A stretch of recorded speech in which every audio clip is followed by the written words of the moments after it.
The Indo-European Persians conquer the Semitic and the Egyptian world.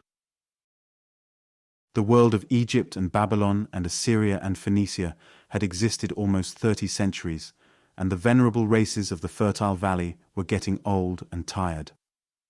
Their doom was sealed when a new and more energetic race appeared upon the horizon. We call this race the Indo-European race, because it conquered not only Europe, but also made itself the ruling class in the country, which is now known as British India. These Indo-Europeans were white men, like the Semites, but they spoke a different language, which is regarded as the common ancestor of all European tongues, with the exception of Hungarian and Finnish, and the Basque dialects of northern Spain. When we first hear of them, they had been living along the shores of the Caspian Sea for many centuries. But one day, they had packed their tents, and they had wandered forth in search of a new home. Some of them had moved into the mountains of Central Asia, and for many centuries they had lived among the peaks which surround the plateau of Iran, and that is why we call them Aryans. Others had followed the setting sun, and they had taken possession of the plains of Europe, as I shall tell you when I give you the story of Greece and Rome. For the moment, we must follow the Aryans. Under the leadership of Zarathustra, or Zoroaster, who was their great teacher, many of them had left their mountain homes to follow the swiftly flowing Indus River on its way to the sea. Others had preferred to stay among the hills of Western Asia, and there they had founded the half-independent communities of the Medes and the Persians, two peoples whose names we have copied from the old Greek history books. In the 7th century before the birth of Christ, the Medes had established a kingdom of their own called Media, but this perished when Cyrus, the chief of a clan known as the Anshan, made himself king of all the Persian tribes and started upon a career of conquest, which soon made him and his children the undisputed masters of the whole of Western Asia and of Egypt. Indeed, with such energy did these Indo-European Persians push their triumphant campaigns in the West that they soon found themselves in serious difficulties with certain other Indo-European tribes which centuries before had moved into Europe and had taken possession of the Greek peninsula and the islands of the Aegean Sea. These difficulties led to the 3 famous wars between Greece and Persia, during which King Darius and King Xerxes of Persia invaded the northern part of the peninsula. They ravaged the lands of the Greeks and tried very hard to get a foothold upon the European continent. But in this they did not succeed. The navy of Athens proved unconquerable. By cutting off the lines of supplies of the Persian armies, the Greek sailors invariably forced the Asiatic rulers to return to their base. It was the first encounter between Asia, the ancient teacher, and Europe, the young and eager pupil. A great many of the other chapters of this book will tell you how the struggle between East and West has continued until this very day. The Aegean Sea.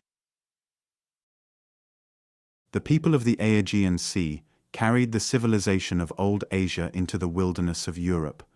When Heinrich Schliemann was a little boy, his father told him the story of Troy. He liked that story better than anything else he had ever heard, and he made up his mind that as soon as he was big enough to leave home, he would travel to Greece and find Troy. That he was the son of a poor country parson in a Mecklenburg village did not bother him. He knew that he would need money, but he decided to gather a fortune first and do the digging afterwards. As a matter of fact, he managed to get a large fortune within a very short time, and as soon as he had enough money to equip an expedition, he went to the northwest corner of Asia Minor, where he supposed that Troy had been situated. In that particular nook of old Asia Minor stood a high mound covered with grain fields. According to tradition, it had been the home of Priamus, the king of Troy. Schliemann, whose enthusiasm was somewhat greater than his knowledge, wasted no time in preliminary explorations. At once he began to dig.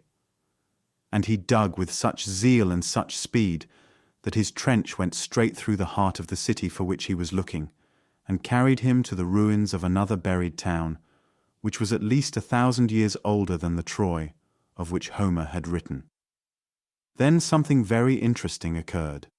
If Schliemann had found a few polished stone hammers and perhaps a few pieces of crude pottery, no one would have been surprised. Instead of discovering such objects, which people had generally associated with the prehistoric men who had lived in these regions before the coming of the Greeks, Schliemann found beautiful statuettes and very costly jewelry and ornamented vases of a pattern that was unknown to the Greeks.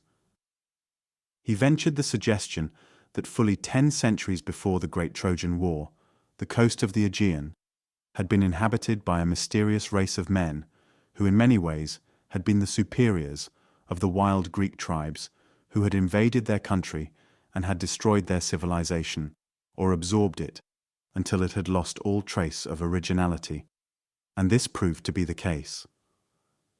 In the late 70s of the last century, Schliemann visited the ruins of Mycenae, ruins which were so old that Roman guidebooks marveled at their antiquity.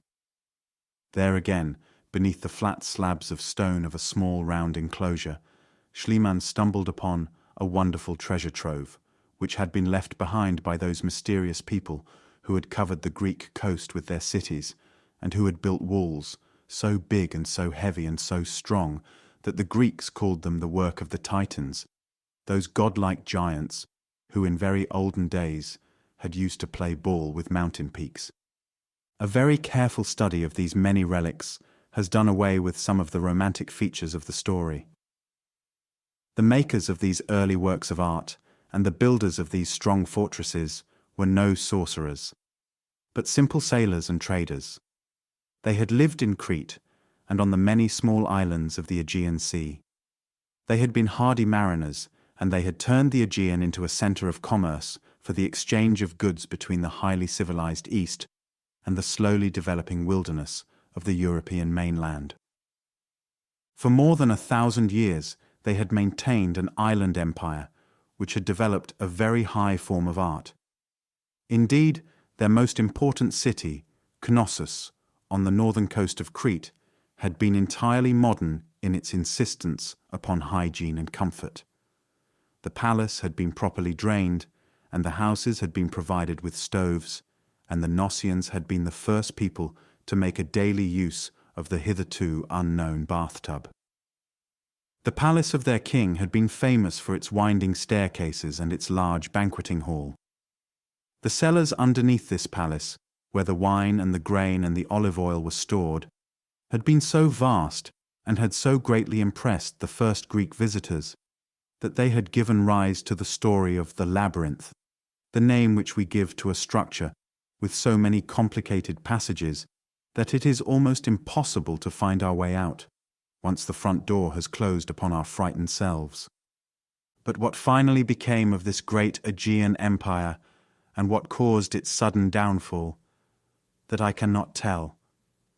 The Cretans were familiar with the art of writing, but no one has yet been able to decipher their inscriptions. Their history, therefore, is unknown to us. We have to reconstruct the record of their adventures from the ruins which the Aegeans have left behind.